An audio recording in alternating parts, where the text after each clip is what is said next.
Hey, how's it going, guys? For a couple of years, some of you have been requesting me to check out the Fire HD10, and today I finally have one with me. I picked this up for about, I think it was like $80 during Prime Day, so I expect this price to come down around Black Friday or Prime Day whenever you're watching this. But as of right now, the original price is $150. So this is a pretty thin package, and I kind of like to see that. A full HD Plus display in 1920 by 1200, that's kind of the standard for these. A micro SD card slot. It supports up to 1 terabyte, octa-core 3 gigs of RAM, dual band AC Wi-Fi, front and rear cameras of course, and Dolby Audio, or Dolby Atmos. Inside is the tablet itself, which I got in denim. There's 3 other colors besides this that you can pick up. I think black, kind of greenish, dark greenish, and was it pink? Something along those lines. The wall outlet, a USB-C cable, and a quick start guide, along with like another one for like Alexa. The back feels pretty cheap. It's just hard plastic, nothing special. From the side is where you have the 3.5mm headphone jack, USB-C port, 2 microphones, a power button, volume keys, and then on the top, well actually on the back here is the 5 megapixel camera. It's upgraded apparently. On the top are the 2 speaker grills. They emit from both sides, I believe. Nothing else on the side there, and then nothing on the bottom except for a micro SD card slot. And I don't know why that this has a cover on it. Doesn't really make much sense.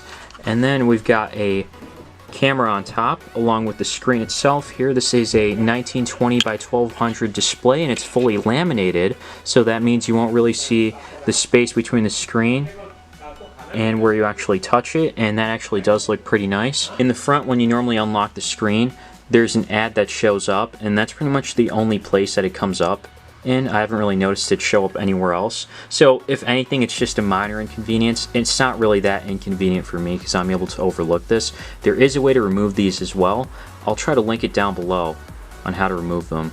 You know, this is a perk I never knew Amazon Prime had, where you can start using a free unlimited photo storage on a cloud or something, along with 5 gigabytes of video storage. I'm not going to set that up right now, but kind of cool. You're introduced with quite a bit of bloatware here.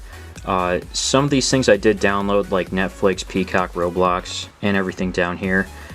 And I think I did download YouTube too, but something like the Washington Post is just bloatware. Let me see if we can just uninstall it real quick, and it looks like we can, which is great, because I'm never going to use that. And there's also Kindle, and if you want to look at your Kindle library, you can just swipe from left to right, and you'll see your library for Kindle, apps, games, and Prime Video stuff down there.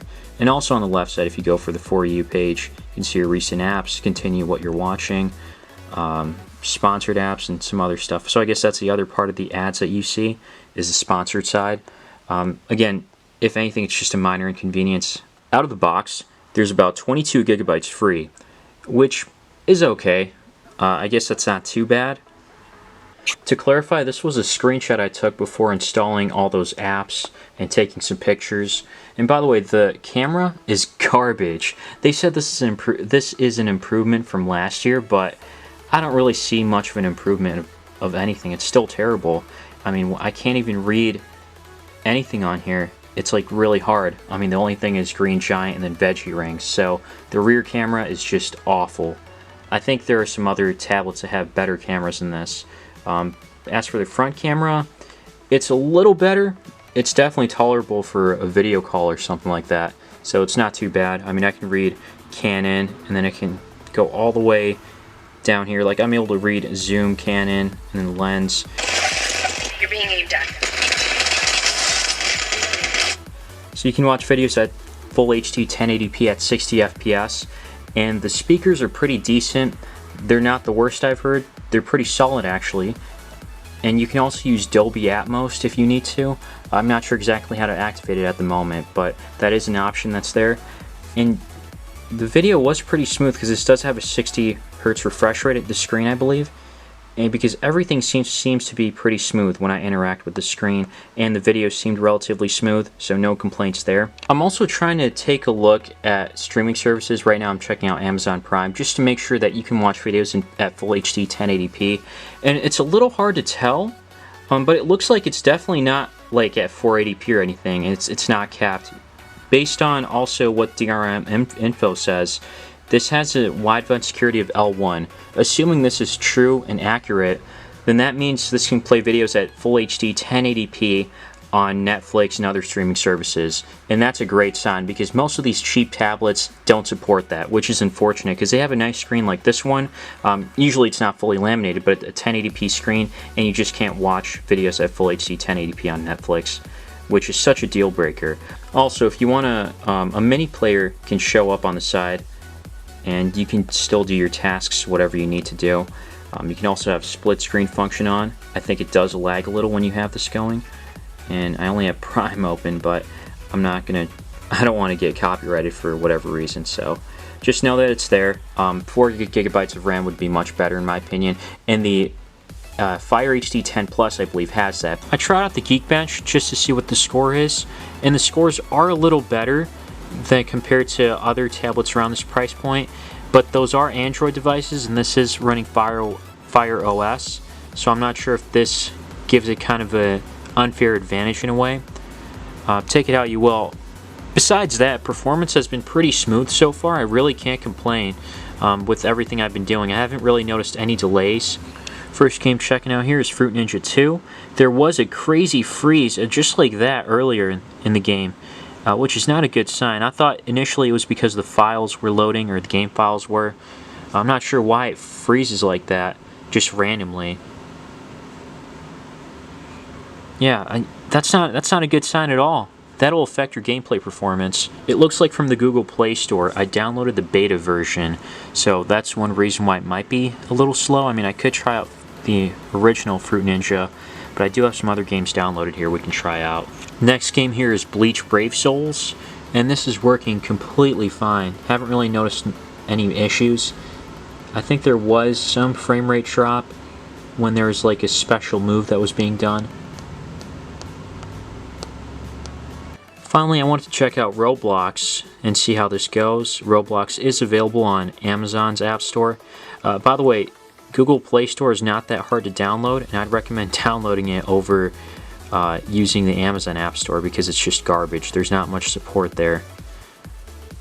As for this game, I noticed there are some delays and slowdowns when there are some moves that are made, certain moves, when there are some attacks being made, but so far it seems like it's decent as I'm just running around.